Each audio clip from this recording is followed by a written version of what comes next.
बात उन दिनों की है जब एक षड्यंत्र रची गई थी। वर्ष 1608 में उस समय भारत में मुगलों का राज था।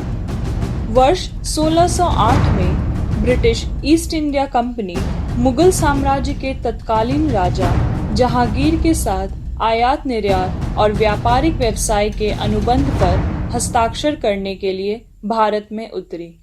आखिर में ठेका जहांगीर द्वारा जारी किया गया और इस प्रकार ब्रिटिश ईस्ट इंडिया कंपनी ने सूरत में अपना मुख्य मुख्यालय स्थापित किया। धीरे धीरे वे भारत में अपने व्यापारिक व्यवसाय को आगे बढ़ाने लगे। ब्रिटिश ईस्ट इंडिया कंपनी का मुख्य उद्देश्य धन और मुगल साम्राज्य के सम्राटों की संपत्तियों को रोकना था और इस तरह भारत को अंतिम रूप देना था। अंग्रेजों की सारी गतिविधियों का निरीक्षण करने के लिए कमांडर रॉबर्ट क्लाइव उनके मुख्य नेता थे। धीरे धीरे उन्होंने कई जगहों पर किलों का निर्माण कार्य शुरू करवा दिया, जिनमें से एक मुख्य किला था कलकत्ता का फोर्ट विलियम्स। यह सब कार्य बंगाल के नवाब सिराजुद्दौला की आज्ञा के बिना ही हो गए। जब सिराजुद्दौला को इसकी खबर हुई तो उन्होंने ब्रिटिश साम्राज्य की इन गतिविधियों का विरोध किया। अंग्रेजों और बंगाल के नवाब के बीच हुई इन झड़पों के परिणाम स्वरूप 1757 के वर्ष में 23 जून को अंग्रेजों और सिराजुद्दौला के बीच एक भयंकर युद्ध हुआ। इसे प्रसिद्ध पलासी की लड़ाई के रूप में जाना जाता है। लेकिन साजिश के कारण जो मीर जाफर और रॉबर्ट क्लाइव के बीच हुआ था, सिराजुद्दौला अंततः युद्ध में हार गया था। इस तरह भारत ब्रिटिश अधीनता में अधीनस्थ बन गया। इस अधीनता के कारण अगले 100 वर्षों में ब्रिटिश ईस्ट कंपनी के गवर्नर जनरलों जैसे वॉरेन हेस्टिंग्स, लॉर्ड डलहौजी आदि ने भारत में एक स्वयंभू कंपनी चलाना शुरू कर दिया और इस तरह वे शुरू हुए समाज के निचले वर्ग को प्रताड़ित करना और हावी करना। इन बार बार के वर्चस्व और यातना के कारण सैंतल विद्रोह, मुंडा विद्रोह और इंडिगो विद्रोह, जिसे नील विद्रोह भी कहा जाता है, जैसे प्रमुख विद्रोहियों का नेतृत्व कंपनी के खिलाफ अकाल और जनजातियों के समाज ने किया।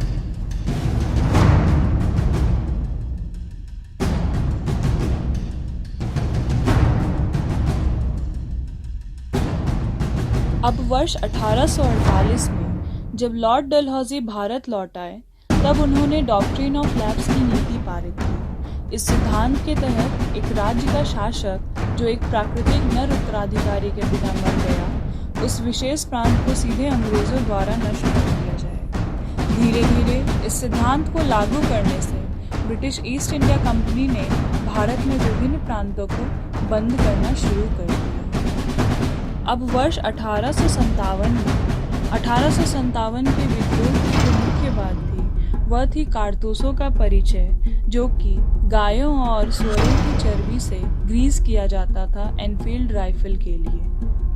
सैनिकों को उन कारतूसों को अपने मुंह से खोलना पड़ता था, अपनी दांतों से खोलना पड़ता था पाउडर को रिलीज करने के लिए। इस तथ्य ने हिंदुओं और मुस्लिमों की भावनाओं को आहत किया। यदि सैनिकों ने ऐसा करने से इनकार कर दिया होता तो उन्हें सेनापतियों द्वारा क्रूरतापूर्वक प्रताड़ित किया जाता। कंपनी द्वारा बार बार किए गए इन कार्यों के कारण 1857 के वर्ष में 29 मार्च को मंगल पांडे और उनके सिपाहियों द्वारा जनरल गैरिसन की हत्या कर दी गई। मंगल पांडे के इस भयावह कृत्य के कारण उन्हें 8 अप्रैल 1857 को कंपनी प्राधिकरण द्वारा फांसी देने का निर्णय लिया गया। मंगल पांडे के इस डरावने कृत्य के कारण कई निरीह लोगों के दिलों में रोशनी के द्वारा बदला लेने की एक चिंगारी उठ चुकी थी। कंपनी के खिलाफ बदले की इस भावना के कारण 10 मई 1857 को सिपाही विद्रोह की शुरुआत मेरठ में रानी लक्ष्मीबाई, तात्या टोपे और नाना साहेब के साथ भारतीय सेना में सर्वोच्च कमांडरों के रूप में हुई।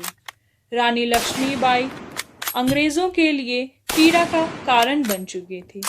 वह एक डरावनी चिंता थी और उन्होंने अपनी अंतिम सांस तक अंग्रेजों को झांसी पर कब्जा करने की अनुमति नहीं दी।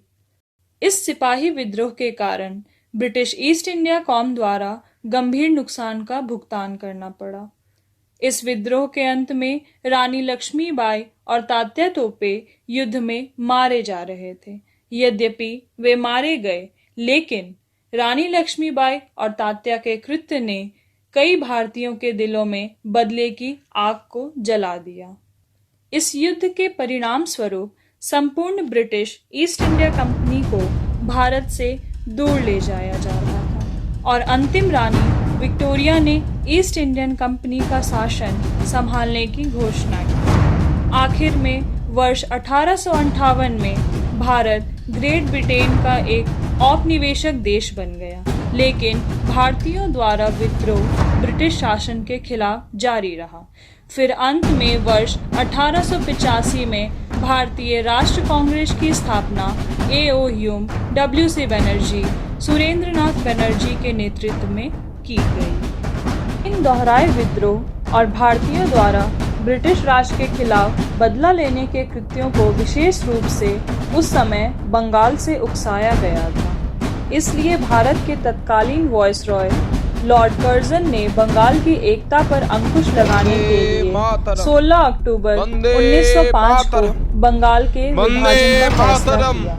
चूंकि ब्रिटिश राज ने राष्ट्रीय आंदोलन का व्यापक रूप देखा, जो विशेष रूप से बंगाल से उत्पन्न हुआ था, इसलिए ब्रिटिश ने डिवाइड एंड रूल नीति लागू करने का आग्रह किया। इस नीति के परिणाम स्वरूप बंगाल का विभाजन हुआ था। इस विभाजन का मुख्य उद्देश्य धर्म के माध्यम से विभाजन बनाना था। पूर्वी भाग मुस्लिम समुदाय को दिया गया था और पश्चिमी भाग हिंदू समुदाय को। इस स्थिति के संदर्भ में सभी समय के महान कवि रविंद्रनाथ टैगोर ने देशभक्ति गीत बनाकर इस विभाजन के खिलाफ आवाज उठाई। इस घटना के संदर्भ में रक्षाबंधन समारोह पहली बार मनाया गया था। इस आंदोलन के साथ महान कहावत वंदे मातरम, जो पहली बार बंकिम चंद्र चटर्जी द्वारा लिखी गई थी, सभी स्वतंत्रता सेनानियों के देशभक्ति पूर्ण कहने के लिए शुरू हुई। बल्कि इस गर्मी के कारण द ग्रेट स्वदेशी आंदोलन शुरू हुआ, जिसने स्पष्ट रूप से ब्रिटिश वस्तुओं के उपयोग पर प्रतिबंध लगा दिया। कई प्रतिष्ठित नेता जैसे औरोबिंदो घोष, बिपिन चंद्र पाल, बाल गंगाधर तिलक, लाला लाजपत राय, जिन्हें लाल बाल पाल भी कहा जाता था, इत्यादि, इन्होंने इस क्रांतिकारी आंदोलन को विशेष रूप से बंगाल में शुरू किया और यह क्रांतिकारी आंदोलन पूरे भारत के राज्यों अर्थात पंजाब और मराठा में फैल गया।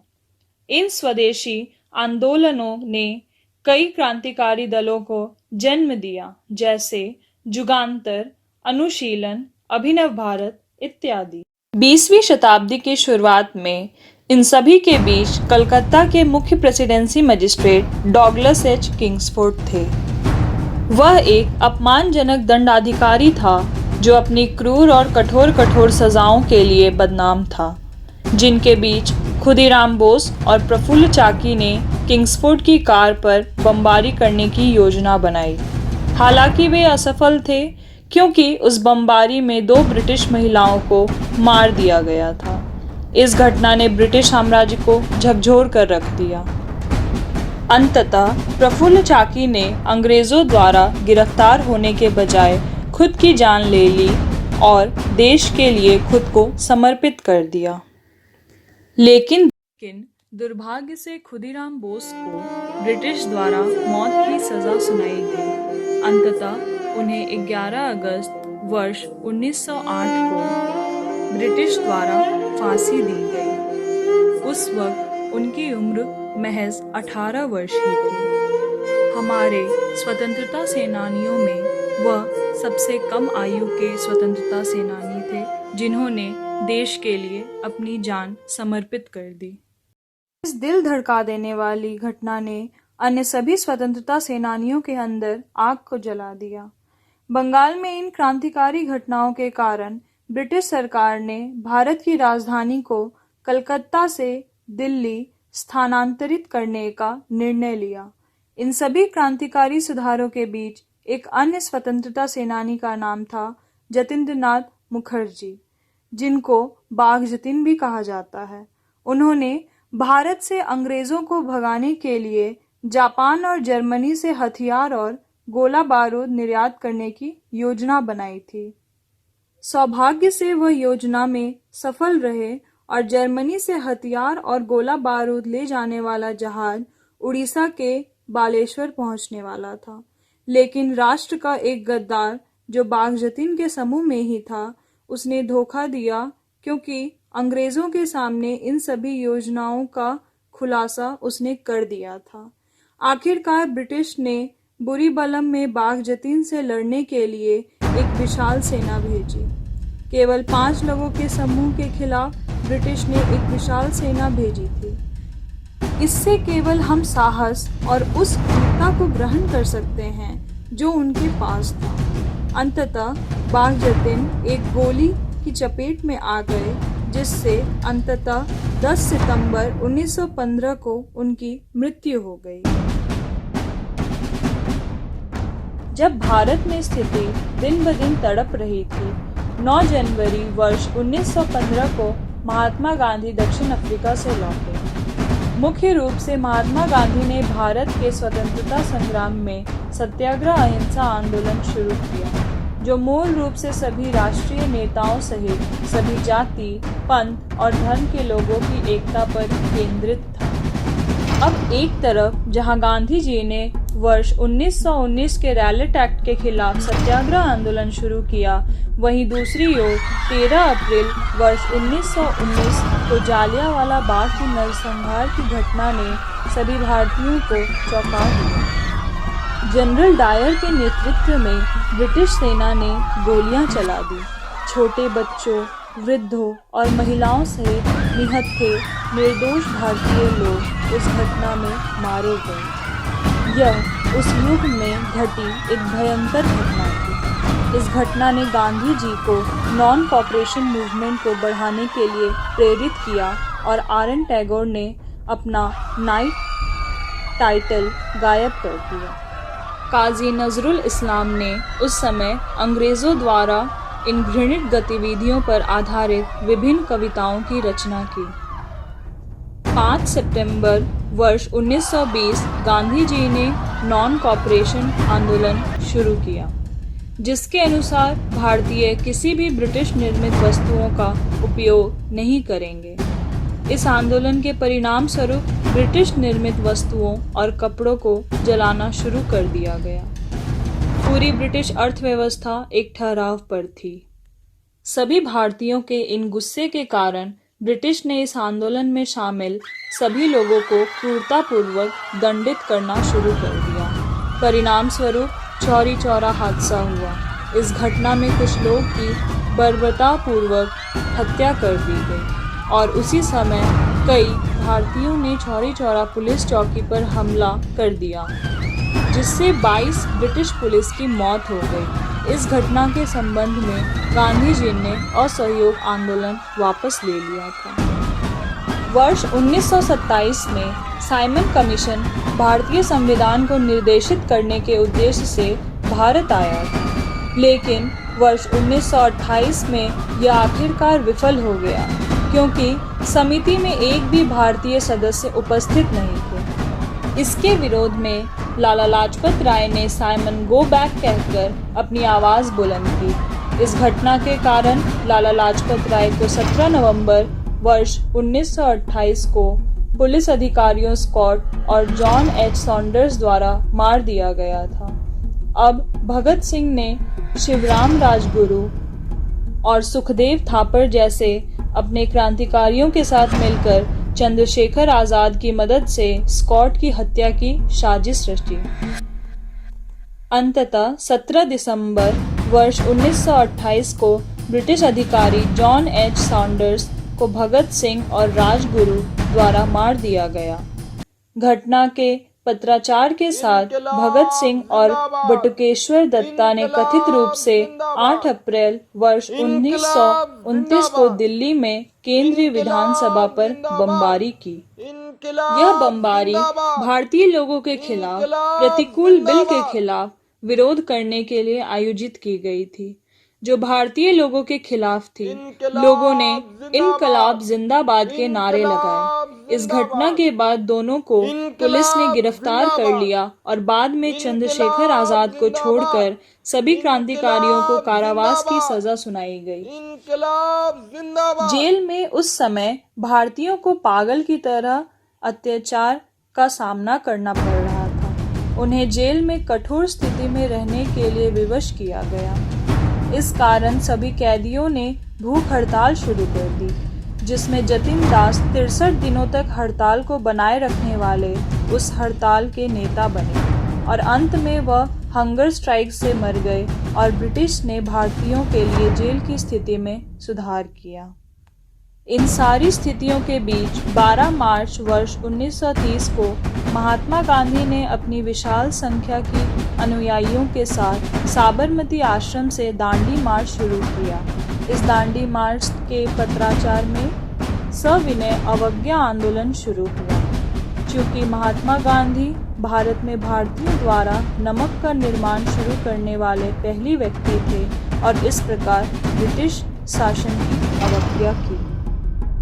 उसी वर्ष बंगाल के चट्टग्राम में, जो कि अब बांग्लादेश में स्थित है, 18 अप्रैल को मास्टर दा सूरत सेन नामक एक स्वतंत्रता सेनानी एक निर्दोष शिक्षक के भेष में अपने छात्र संगठनों के साथ ब्रिटिश राज के शस्त्रागार केबिन पे छापा मारने गए। उनका उद्देश्य सभी हथियारों और ब्रिटिश राइफलों को इकट्ठा करके शस्त्रागार केबिन को लूटना था और केवल ब्रिटिश राज के खिलाफ युद्ध छेड़ना था। दूसरी ओर सूरत सेन के एक छात्र प्रीतिलता वाडेदर ने पूरी यूरोपीय क्लब पर हमला किया और उसे ध्वस्त कर दिया और इस घटना के बाद अपनी जान दे दी। चटगांव शस्त्रागार के हमले के बाद केवल 12 क्रांतिकारियों द्वारा ब्रिटिश सीमा पर गंभीर क्षति पहुंचाई गई थी। बाद में उन सभी को मास्टर सहित पकड़ लिया गया था। युद्ध में ब्रिटिश द्वारा उनमें से कुछ को मार दिया गया था और मास्टर दा को कारावास की सजा सुनाई गई थी। इस विकट स्थिति में बंगाल में 8 दिसंबर वर्ष 1930 को 3 युवा क्रांतिकारी बिनॉय बोस, बादल गुप्ता, दिनेश गुप्ता ने कलकत्ता में डलहौजी स्क्वायर के राइटर्स बिल्डिंग में रहने का फैसला किया।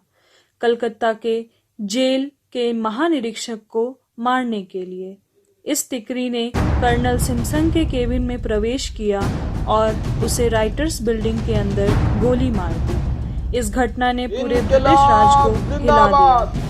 अंत में बिनॉय और बादल ने मौके पर ही अपनी जान दे दी और बाद में दिनेश को अलीपुर जेल में फांसी दे दी गई। इन सब के बाद भी सभी भारतीयों के दिलों में स्वतंत्रता की आग जल रही थी। 27 फरवरी वर्ष 1931 को इलाहाबाद के ऑल्फ्रेड पार्क में अंग्रेजों को चंद्रशेखर आजाद के ठिकाने की खबर मिली। इस घटना के संदर्भ में ब्रिटिश ने एक अकेले व्यक्ति को मारने के लिए एक विशाल सेना जुट भेजा। इससे ही हम चंद्रशेखर आजाद के साहस और वीरता का अनुमान लगा सकते हैं। अब अंत में एक भयावह लड़ाई शुरू हो गई और चंद्रशेखर आजाद ने स्वयं ही कई सैनिकों की एक एक करके हत्या कर दी। अंत में जब उनके पास रिवॉल्वर में एक ही गोली बची थी, तब उन्होंने अपनी मातृभूमि के लिए अपने राष्ट्रवाद का प्रतीक जमीन से राख पकड़कर अपनी जान दे दी। उसी वर्ष 23 मार्च को भगत सिंह को, सुखदेव को और राजगुरु को फांसी की सजा सुनाई गई। सभी ने मुस्कुराते हुए चेहरे के साथ मौत का सामना किया और राष्ट्र के नाम खुद को समर्पित कर दिया। तीनों का साहस और वीरता सभी भारतीयों के दिलों में हमेशा बनी रहेगी। कुछ साल बाद 12 जनवरी वर्ष 1934 को मास्टर दास सूरत सिंह को फांसी की सजा सुनाई गई। वहां एक और क्रांतिकारी नेता ने अपनी शहादत से अपने राष्ट्र का नाम ऊंचा किया। इन स्वतंत्रता सेनानियों द्वारा बार बार क्रांति के कारण ब्रिटिश राज एक ठहाकेदार स्थिति में लग रहा था। उस समय जिस महान स्वतंत्रता सेनानी को दुनिया ने अब तक जाना है, सुभाष चंद्र बोस का उदय हुआ। ब्रिटिश राज द्वारा उन्हें अक्सर जेल में कैद किया गया था, लेकिन आखिरकार उन्होंने खुद को कभी भी ब्रिटिशों का गुलाम नहीं होने दिया। उन्होंने अपना विरोध जारी रखा। अब वर्ष 1939 में उन्होंने भारतीय राष्ट्रीय कांग्रेस से इस्तीफा दे दिया और फॉरवर्ड ब्लॉक की स्थापना की। उनका मानना था कि स्वतंत्रता अर्जित करनी होगी और यह केवल ब्रिटिश के खिलाफ सशस्त्र युद्ध के माध्यम से अर्जित किया जा सकता है। इन कारणों से ब्रिटिश ने घर पर कब्जा कर लिया, लेकिन अंत में 16 जनवरी वर्ष 1941 को नेताजी एक स्वतंत्र भारत को देखने के सपने के साथ भारत से भेस में भागने में सफल रहे। अब 9 अगस्त वर्ष 1942 को महात्मा गांधी ने भारत छोड़ो आंदोलन शुरू किया। उन्होंने करेंगे तो मरेंगे का नारा देकर अपनी आवाज बुलंद की। इस घटना के कारण गांधी जी अन्य राष्ट्रवादियों के साथ कैद हो गए। इस संदर्भ के साथ वह शांत भारत आंदोलन एक क्रूर आंदोलन बन गया। उन सभी ने ब्रिटिश पुलिस स्टेशन पर हमला किया और उन्हें आग लगा दी। ब्रिटिश राज की सभी संचार सुविधाएं नष्ट हो रही थी। इन क्रांतिकारी गतिविधियों के बीच मातंगिनी हाजरा नाम की एक 72 वर्षीय महिला ने बंगाल के तमलुक में प्रदर्शनकारियों का नेतृत्व किया। अंत में वह एक बंदूकधारी द्वारा मारी गई। जबकि वह जमीन पर गिर रही थी, उन्होंने अपने हाथों में भारतीय राष्ट्रीय ध्वज को सीधा पकड़ रखा। और यह हम सभी देशवासियों के लिए गौरव की बात होनी चाहिए। यहाँ सुभाष चंद्र बोस जर्मनी और जापान की यात्रा के लिए भारत से चले गए। वे सबसे पहले पेशावर गए, फिर अफगानिस्तान, फिर मॉस्को, फिर जर्मनी और फिर अंत में वह जापान में उतरे। पहले तो उन्होंने एडोल्फ हिटलर के साथ एक समझौता किया कि वह आगे की मदद के लिए जापान की यात्रा के लिए एक पनडुब्बी उधार देने के लिए सहमत हो जाए। फिर बर्लिन से उन्होंने सभी भारतीयों के लिए आवाज़ उठाई, जिसे सुनकर भारत में ब्रिटिश अथॉरिटी चौंक गई। फिर जापान में नेताजी की पीएम तोजो से मुलाकात के बाद पीएम तोजो भारत की स्वतंत्रता के संघर्ष के लिए नेताजी की मदद करने के लिए सहमत हो गए और सभी भारतीय सैनिकों के लिए हथियार, गोला बारूद और खाद्य आपूर्ति स्थानांतरित करने के लिए भी सहमत हो गए। अब रास बिहारी बोस के साथ मिलकर सुभाष चंद्र बोस भारतीय राष्ट्रीय सेना के नेता बन गए। उन्होंने इसका नाम बदलकर आज़ाद हिंद बाहिनी कर दिया और सेना को संशोधित कर दिया। उन्होंने दिल्ली चलो कहकर अपनी आवाज़ उठाई और IANA के सैनिकों को अपना प्रसिद्ध भाषण दिया, जिसमें उन्होंने स्वतंत्रता की लड़ाई के बारे में उल्लेख किया। वह कहते हैं, तुम मुझे खून दो, मैं तुम्हें आज़ादी दूंगा। उन्होंने सबसे पहले आज़ाद हिंद बाहिनी के लिए युद्ध की दुहाई दी, जो कि जय हिंद थी।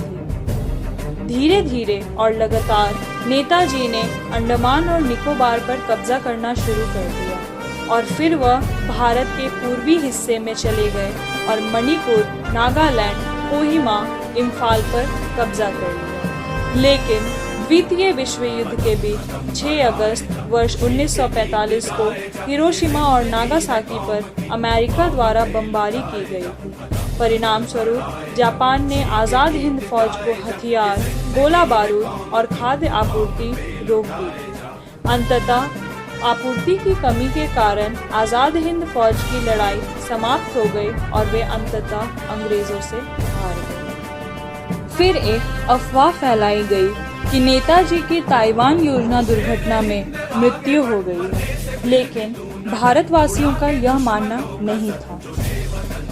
इंडिपेंडेंस की भावना, आजादी की भावना, जिसे नेताजी ने सभी भारतीयों के भीतर जगा दिया था। 2 साल बाद इसी भावना के चलते भारत को स्वतंत्रता मिल गई। 1 साल बाद 18 फरवरी वर्ष 1946 को नौसेना में विद्रोह शुरू हुआ। पहले बॉम्बे में और यह फिर पूरे भारत में फैल गया। इस विद्रोह ने भारत में ब्रिटिश राज की रीढ़ तोड़ दी। फिर अंत में अंतिम governor general Lord Mountbatten Bharat आए और उन्होंने भारत को स्वतंत्रता देने का फैसला किया, लेकिन एक शर्त पे। वह शर्त यह था कि भारत को अपने मुस्लिम बहुमत वाले क्षेत्र को पाकिस्तान नाम के एक अन्य प्रांत में विभाजित करने का कीमत चुकाना होगा। भारत छोड़ने से पहले अंग्रेजों ने भारत में धार्मिक दंगे की आग छोड़ी, जिसका असर आजादी के बाद भी लंबे समय तक रहा। Then finally, on 15th August 1947, Pandit Jawaharlal Nehru was elected as the first Prime Minister of India. And at that night of 15th August, Nehru gave his speech where he mentioned, "At the stroke of the midnight hour, when the world sleeps, India will awake to life and freedom."